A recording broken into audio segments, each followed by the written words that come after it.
Olá, seja bem-vindo mais uma vez a uma aula do professor Rafa e a gente continua falando sobre tumores, hein, moçada? Continua falando sobre cânceres e dessa vez a gente vai falar sobre talvez um dos cânceres mais prevalentes na espécie humana, que é o câncer de pele.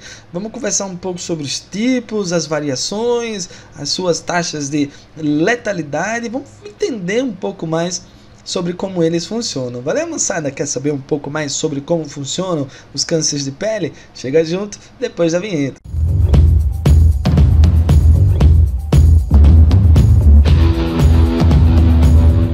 Beleza, meus amigos? Então, em relação aos tipos de câncer de pele, a gente vai mencionar aqui, que existe o tal do carcinoma basocelular, que é talvez o mais prevalente entre todos. Ele surge nas células lábeis da camada basal do tecido epitelial. Então, olha que legal isso aqui, moçada. Você tem a pele aqui, e nessa região mais superficial aqui, você tem um tecido epitelial. Aí eu vou te falar uma coisa interessante. Os vasos sanguíneos, eles não passam pelo tecido epitelial. Ele passa pelo tecido conjuntivo, que está logo abaixo aqui, E aí, o que vai acontecer? As células da superfície, elas não têm uma boa taxa de nutrição. São as chamadas de células da camada córnea da epiderme, né? Essas células aqui, elas são geralmente células mortas. Agora, as células da zona, né, da camada basal da epiderme, elas recebem muito nutriente. Então, são células que têm uma grande atividade mitótica e têm uma grande atividade, uma grande função de repor as células mortas que são perdidas na superfície. Então, são células que naturalmente já têm uma taxa mitótica mais alta. Por isso que é talvez um dos tipos de tumores mais prevalente entre todos os outros que estão relacionados à pele, né? Aquele carcinoma basocelular que vai ocorrer nas células da camada basal, né? Então, o que eu vejo? Na superfície eu vejo uma protuberância como essa, né? Geralmente é um tumor que se manifesta em pessoas idosas, porque já viveram uma vida inteira e já sofreram muitas mutações, né? E geralmente no rosto, né? Que é onde a gente recebe a maior taxa de radiação ultravioleta, tá? Vai apresentar uma baixa letalidade, pode ser curado em casos de detecção precoce, onde eu vou fazer um procedimento cirúrgico, vou remover as celulinhas e na maior parte das vezes a cirurgia já resolve o problema, né? O outro tipo de tumor é o de câncer, né? É o carcinoma espinocelular. Agora o que vai acontecer? São tumores que se manifestam nas células da camada escamosa. A camada escamosa já é uma camada um pouquinho mais superior. É uma camada que fica logo após aquela camada basal e que também recebe uma boa quantidade de nutrientes, mas uma quantidade menor do que na camada basal. Por isso que é um tipo de câncer menos prevalente, né? Você tem uma probabilidade menor desse tipo de célula apresentar essa atividade, já que a disponibilidade de nutrientes é pequena, né? Então, no caso do carcinoma basocelular, você vai observar uma protuberância mais profunda, e na carcinoma espinocelular você vai observar essa lesão na superfície, porque já vai ser um tumor mais superficial, tá? Então vai ser um tipo de tumor que naturalmente ele não se desenvolve, por isso ele está muito relacionado à exposição prolongada ao sol.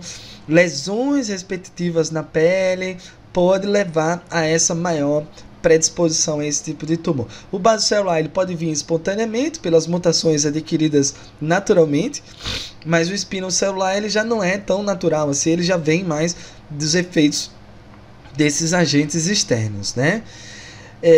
E por último, o terceiro tipo de câncer de pele, a gente comenta o melanoma. O melanoma afeta os melanócitos. São aquelas células que vivem próximo à região basal do epitélio, né, da epiderme. Não sei se você reparou nessa imagem aqui, nessa aqui, né, Aqui a gente tem um melanócito, moçada, que fica bem próximo à região basal do tecido epitelial, né? Eles são responsáveis por produzir melanina e tudo mais aquilo que a gente já conhece sobre eles, né?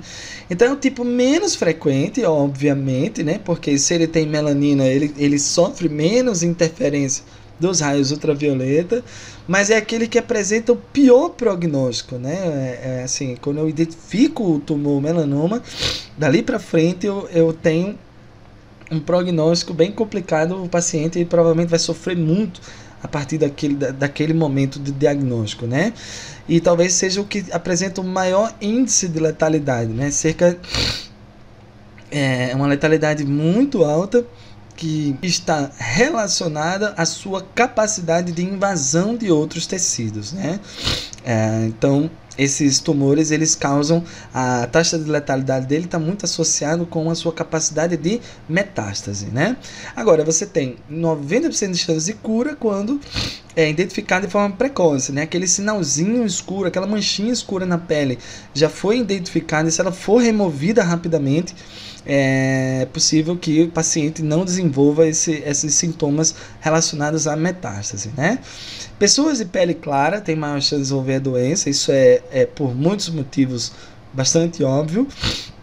E a lesão provocada pode se agravar e irradiar para outros tecidos. Justamente a gente está comentando em relação à metástase, né? Aí você pergunta, Rafa, todo sinalzinho na pele vai ser um melanoma? Não, calma. Melanoma é a doença que é provocada pelo tumor maligno, né? Existem vários tumores da nossa pele que são benignos, né? Quando os tumores têm essa simetria nas bordas, né? As bordas são iguaizinhas, uma cor apenas, menor do que 6 milímetros, ela vai ser considerada uma pintinha comum, né? Aquelas pintinhas que ocorrem na pele, principalmente de gente de pele clara, né? Agora, se o tumor, né? Vamos chamar de tumor, se ele começa a se tornar assimétrico, né? Um lado é diferente do outro, né?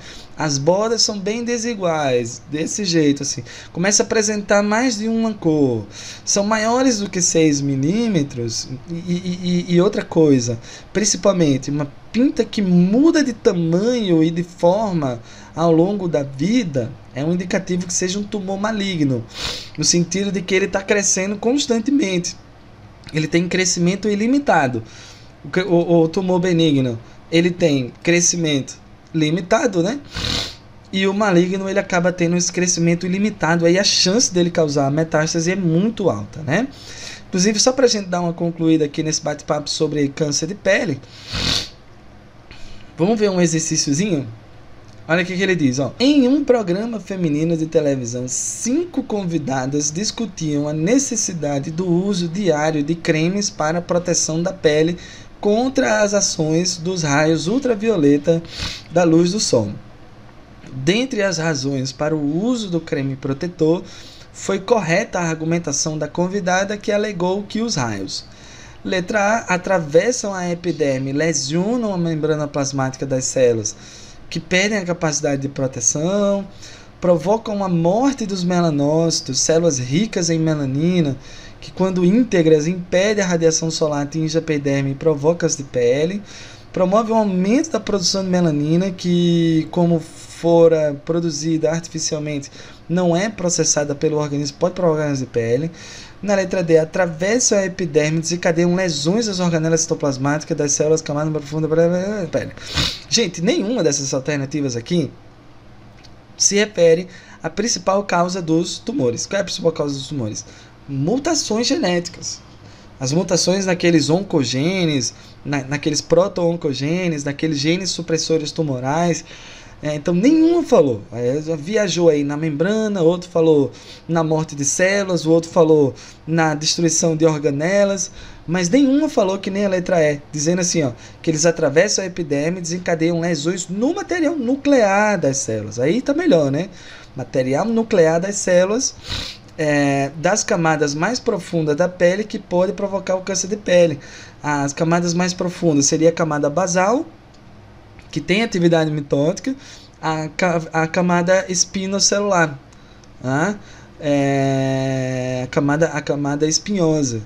Talvez a camada mais externa, que seja a camada córnea, ela não teria capacidade de provocar tumores, porque elas não são células vivas, né? Mas as camadas mais profundas da epiderme têm célula viva e têm habilidade mitótica.